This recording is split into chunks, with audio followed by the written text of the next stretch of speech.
আমাকে একটা কমলা লেবু এনে দাও।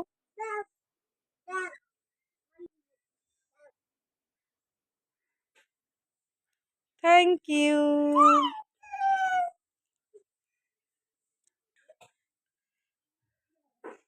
তুমি আমাকে একটা কমলা লেবু দাও। তোর বাবাকে বললাম একটা কমলা লেবু দিতে। আমাকে দে।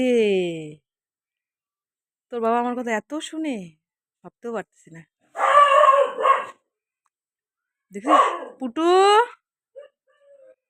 চল তো পুটুর কাছে একটু, চল তো বাবা, চল তো। আয় বাবা।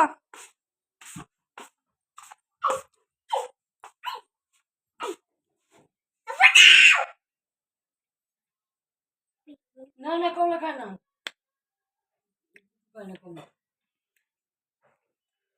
পুটু পুটুর সামনে থেকে যাও, একটু দূরে যাও। কি বললো পুটু?